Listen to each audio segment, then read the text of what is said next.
From my own research and evaluation of the biography of Muhammad, I could not find much love from Allah towards him. Do you agree? The word love in Arabic is hub. From among 114 chapters, surahs, 6,236 verses, ayat, and about 77,000 words in the Quran, the word love and its derivatives appear as follows. Love for Allah 3 times. Conditional love 3 times. Not related to Allah 28 times. An abysmally small total of 34 times.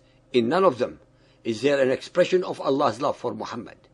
Fortune favored Muhammad when Khadija bin Khuwaylid, a 40-year-old widow, no longer in her first youth, who had already been twice married and had several children, proposed to marry him. Khadija, allegedly, considering her old age, gave Muhammad several children. There were 4 daughters, Zainab, Ruqayya, Fatima, and Kulthum. But for what an Arab was then and still is, a great misfortune, all her sons died at an early age. Tradition lists them variously. One was Al-Qasim, who is said to have died when he was 2, and from whom his father took the kunya of Abu al-Qasim, which was retained by him. There also seems to have been another boy called Abdullah. From the Arabian culture point of view, not having male children is not a sign of divine blessing. From Maria al-Qutbiyya, Copt, who was given to him as a sex slave, Ibrahim, who died in infancy also. His daughter Fatima married Ali bin Abi Talib and gave birth to 2 boys, Hassan and Hussein. Sahih al-Bukhari Hadith 4.429, Night Journey, narrated by Malik bin Sa'sa. The Prophet said, Al-Buraq, a white animal, smaller than a mule and bigger than a donkey, was brought to me, and I set out with Gabriel. When I reached the nearest heaven, we saw a man sitting with some people on his right and some on his left. When he looked towards his right, he laughed, and when he looked towards his left, he wept.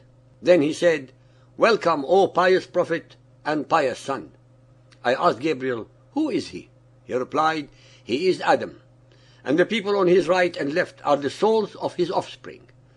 Those on his right are the people of paradise, and those on his left are the people of hell. And when he looks towards his right, he laughs, and when he looks towards his left, he weeps.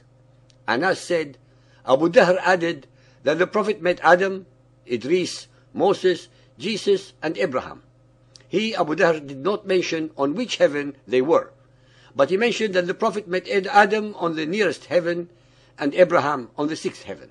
Then we ascended to the 7th heaven, where I met and greeted Abraham, who said, You are welcomed, O son and the Prophet.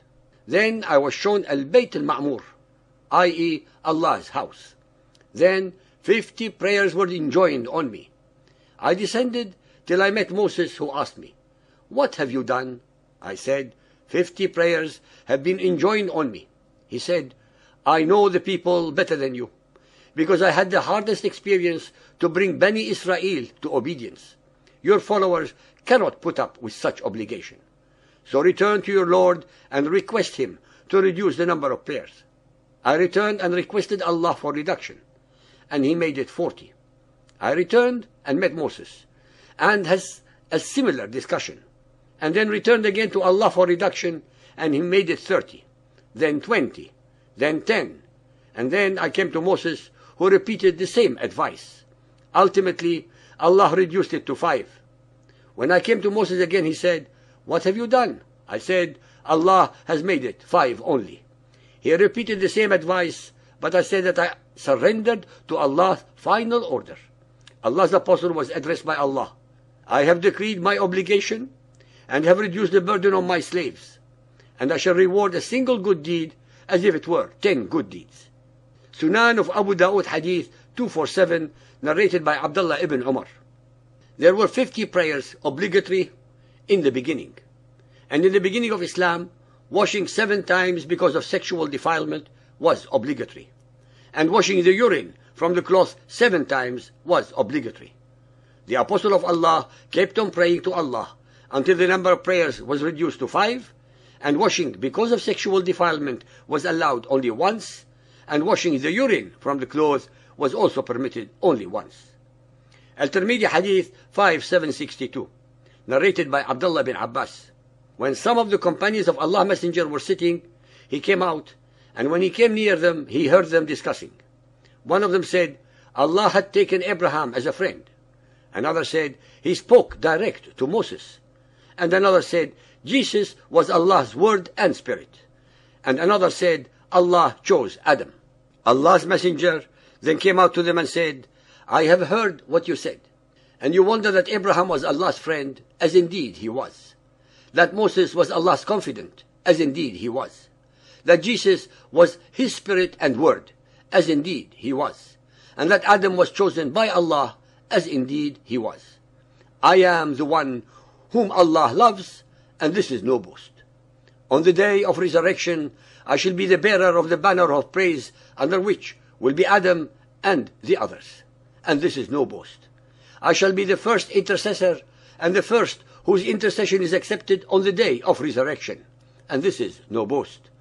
I shall be the first to rattle the knocker of paradise, and Allah will open for me and bring me into it, accompanied by the poor ones among the believers. And this is no boast. I shall be the most honorable in Allah's estimation among those of earliest and latest times, and this is no boast.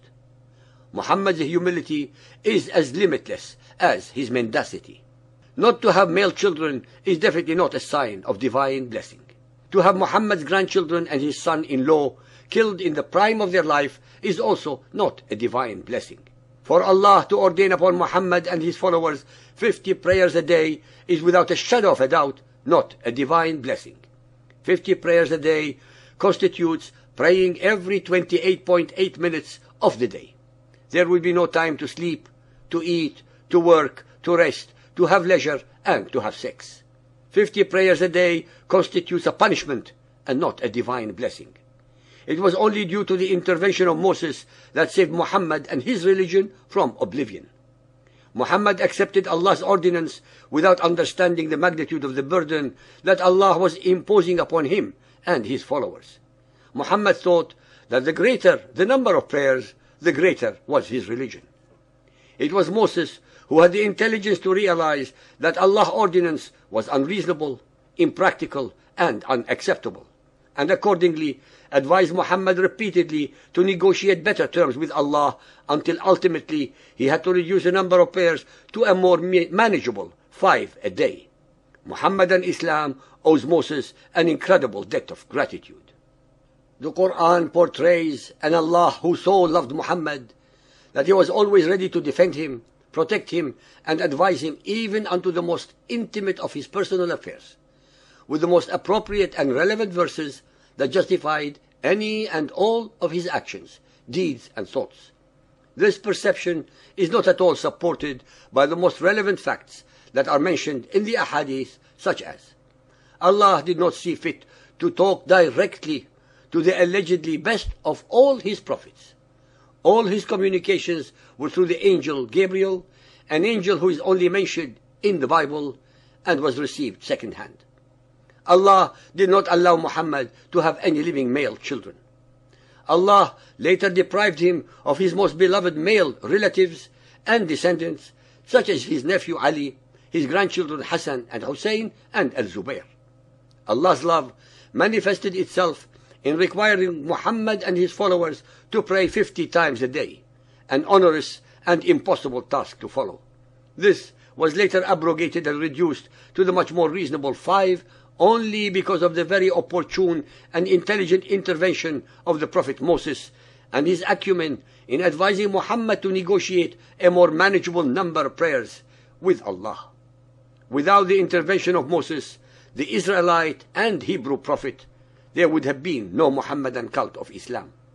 The Quran asserts that Allah did not show Muhammad or his followers a single miracle, unlike those that he bestowed upon several of his more beloved Hebrew prophets.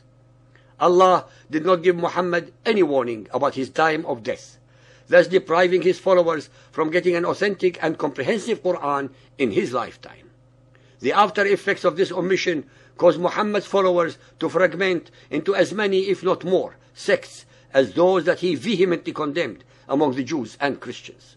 In conclusion, and as usual with Muhammad, his Quran and the Ahadith we always have only Muhammad's unsubstantiated and unwitnessed words and events, that what he is telling us is the truth. We have also conclusively demonstrated that Allah is actually Muhammad's own alter ego and hence is not God.